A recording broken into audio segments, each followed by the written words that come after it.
6 o'clock this morning when we were in the low to mid 20s. We're at 37 degrees right now, 37 here at 9:39 on News Radio 101.3 FM, 1420 AM, KWN. And we are on the air this morning on KWN TV as we get ready for our Newsmaker segment. Our Newsmaker segment with Dade County Executive Ted Rumley. He's in the studio with us this morning. And good morning, Commissioner. How are you? It's cold outside, that's for sure. Yeah, it's a little chilly. Chilly. Like you said, though, it's that time of the year. Well, it is December. I guess we need to realize that as we go along. Hey, it's the first of the month already, and that, of course, your regular meeting is going to be coming up later on this evening. So I know you got several things you want to talk about, so I'll just let you go ahead and start. Well, we've got, some board appointments that we've got, reappointments, and put it that way, it's coming up. That's on the agenda. We've got of course, had a lot of calls, or maybe not so much calls, but people that stopped me on the street about, County Road 6, because you see how much it's missed when you don't have it, and we are running on schedule with that right now. We even though the weather's been kind of bad now, they worked every day. We're, been waiting on Georgia Power there. They've been up there working daily up there getting the lines moved or trying to get them moved. And that's not really holding us up. It will a little later on because it did keep us from drilling some of the holes up there in that point because the lines were too close to us. But we are running on schedule, but it's still going to be, way on up into January before we can open that back up. There's no way around it. I mean, it's just, it is what it is. It takes time. You've got a process you go through to do this and to build a wall and then go back and compact it now. And we are, we know we're going to run into some winter weather, and we feel we will. But it's like I said, we're working every day up there to get that done. Did finish up the paving or our major paving that we're doing this year, and we're still going back and really, excuse me, is patching some of the areas, the small patching while they can still get asphalt. I think the plant probably is shut down either today or tomorrow, and they'll be shut down probably through the holidays, I think, from what he said.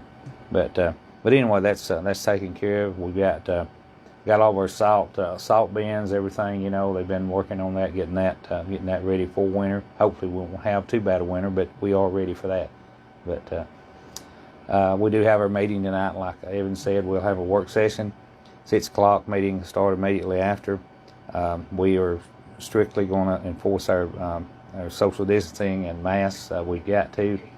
Things are not going down. They keep getting worse here in the county as other places.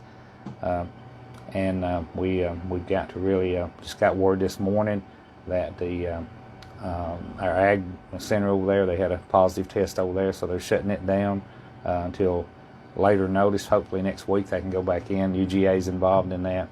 So it's out there, and just be careful. I keep saying that, but it's, we buried Philip Street yesterday. Who would ever thought, we'd be going to a funeral, especially, with Philip there. COVID got him. So, it's real out there, people, and just try to listen and do the best you can to fight it off, The testing, I wanted to talk just a bit, because last week we got word that the Wednesday testing in Dade County was going to be suspended as far as the drive-through 2 to 3 day testing turnaround, and for a few days we thought we were not going to have that. Before yesterday rolled back around, that had been reinstated. That's right. I made a couple of calls there, and Dr. Toomey, they worked with us on this, from the state, and they realized that, Dade County, there is a barrier between us and Walker, and so what it meant was if people were to be tested and go through the drive-through, you would have to went across the mountain to Walker County, and so when I heard that, I just couldn't. There's no way we could let that happen. Regardless, it just wouldn't be right. So now they're doing both. They're doing a rapid test inside. Or not inside, but they're doing a drive-through. But the rapid test you can call, and they'll take your symptoms, and they'll give you an appointment. You meet out in the parking lot out there. You sit there, and they'll come out and they'll do the test out there. At your car, but you have to have symptoms, from what I understand. Right, on the rapid test, they're requiring symptoms to be able to. And it takes about 15 to 20 minutes to do that one. It's not like a drive-through. You got drive-throughs pretty quick. But, right. But you can get the results back quickly. So to be able to do that. That's right. And we may want to add the fact that these testing sites are through the Georgia Department of Health. But once you get a positive back, or if you did a rapid test and you've got symptoms, you you need to get in touch with your doctor. That's right. As far as the treatment, they don't give out treatment. They don't tell you, well, you need to go do this or whatever. Once they notify you, you tested positive, then it's going to be up to you to get with your private doctor, because that's exactly right. Different doctors treat this differently. That's true. But thank goodness we've got all of them here. Here in the county, and you don't have to go out of the county to be tested. Right. And I know yesterday there was probably more we went through there yesterday than I've seen. I'm right there overlooking the parking area, and they were lined up all the way into and through the funeral. Coming in, being tested. So people are taking advantage of it. Definitely. The testing will be on Wednesday. Now the rapid test can be done any day by appointment, Monday through Friday. Right. That's exactly right. Just keep that in mind. And on the note, let's say that you wanted to get a test done Monday, Tuesday, Thursday, or Friday. There are testing sites in Catoosa and Walker County that are open on those days. That's true, and it's all online on their website. You can pull it up, and they'll give you the directions and all to those sites. Yeah, but it's just something, and I hope we can get in, move on through the winter, and they're saying the next 2 to 3 weeks, we're going to start feeling the results from the Thanksgiving gatherings that that people had during Thanksgiving, and so we'll just see. We'll just have to see what holds. But the biggest thing is just use common sense.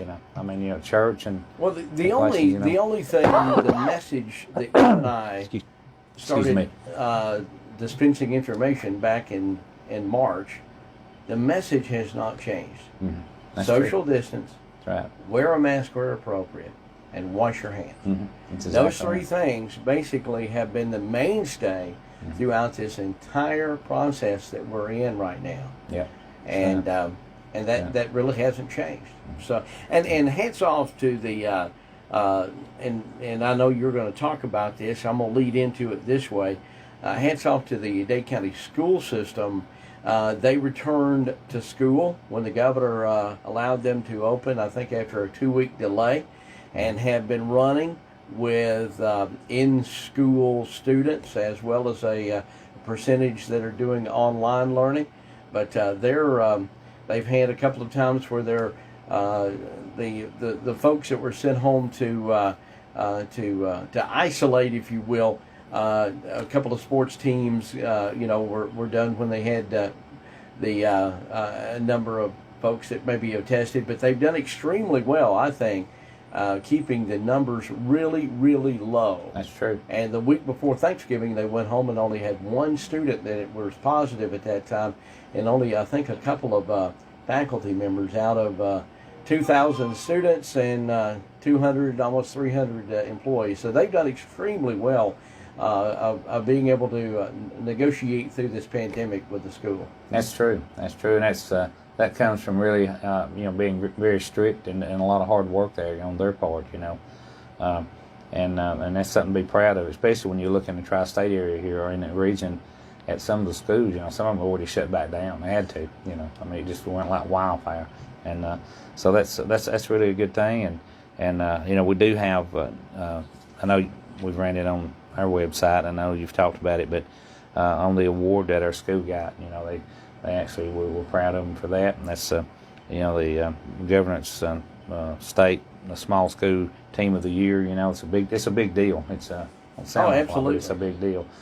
You don't just get that by filling out an application. They came in and the state spent some time here, interviewing teachers, students. Absolutely, they I went did. Over, I was one of the I went over there. one of the folks they interviewed. Yeah, me too. I went over there. Talk about 15, 20 minutes. But anyway, it's really good. It's something to be proud of, the whole county, to be proud of, and because we do have good schools, we really do. We've got caring teachers, and it's just good, a good place to live and a good place to raise your children. It really is. And I know I guess I may sound prejudiced saying that because I've lived here all my life, but we've got some of the finest educators now that we've had in many, many years, and our school system just keeps getting better and getting better, but it's and the pandemic, that's just kind of throws a test, to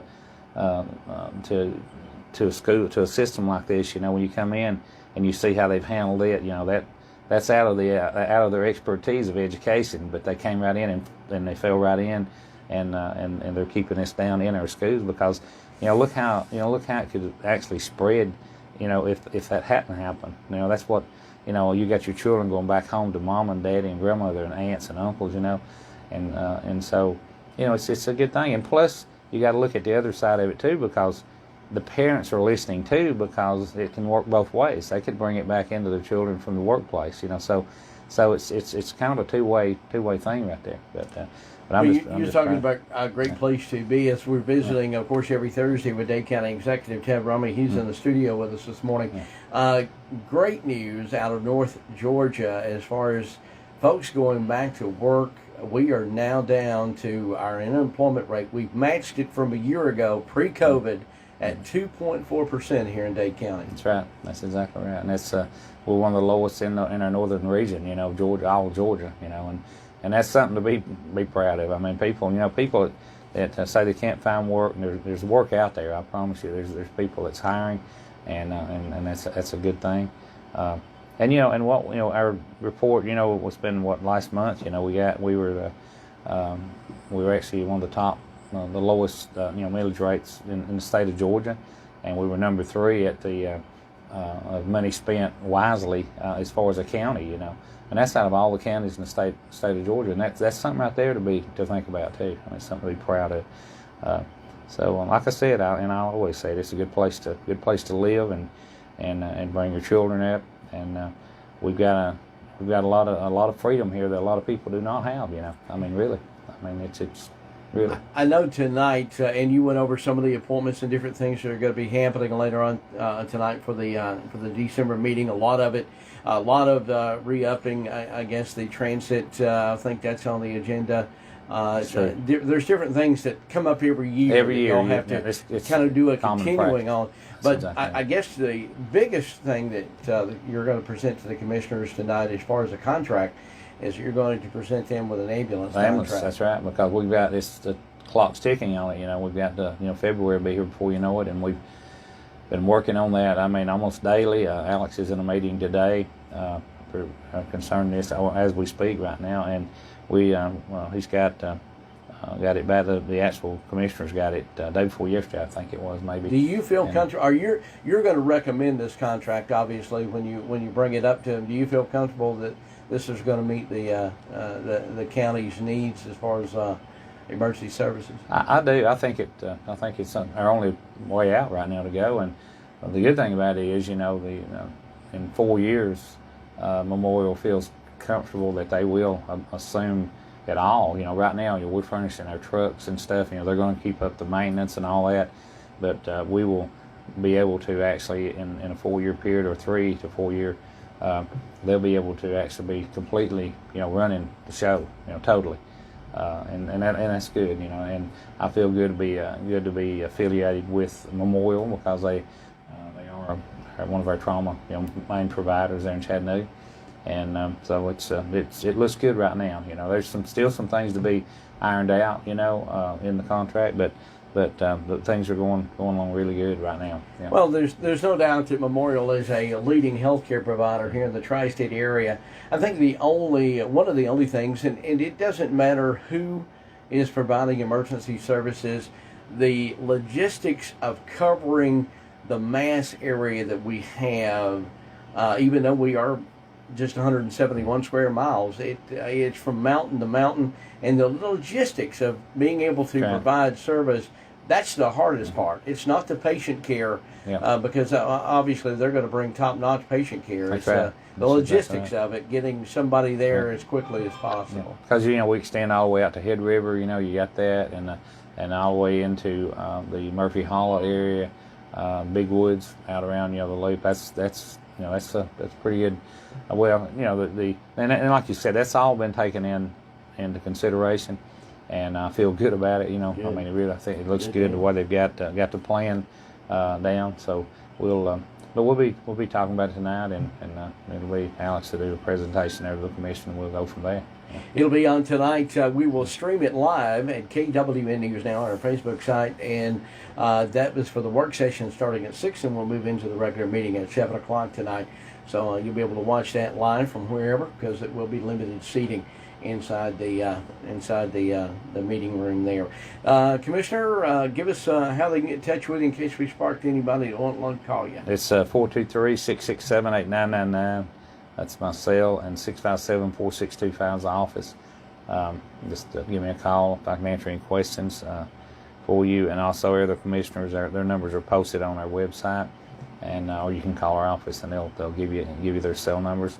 But just call us anytime, and we'll try to be there for you. Don't forget the big Saturday's going to be a big day for the chamber, and all the way into our Christmas parade is going to be that night. And I know y'all been running that pretty regular, but try to get out and get some positive. I know a lot of people have been cramped in, and you get down over this COVID. But when you do that, we've got plenty of room up and down the streets to social distance and all, and people will be hopefully be wearing their mask and all. But it still will be a good evening to kind of get in the Christmas spirit. Hope to see you there. Yeah. Driver services will be here Monday. Oh yeah, that's right. And Carrie chimes in with driver services. She slid that in the back door there. Still one of the most asked questions is people still can't remember they're here every other Monday. That's true. All right, thank you very much, Commissioner. Thank you. And of course, we'll have the meeting on tonight. This portion of the KWN Today program brought to you by our friends at Romans Mobile Homes, high at the top of the mountain. Romans Mobile Homes, you see them at the four-way stop there at the top of the mountain at Highway 136 West.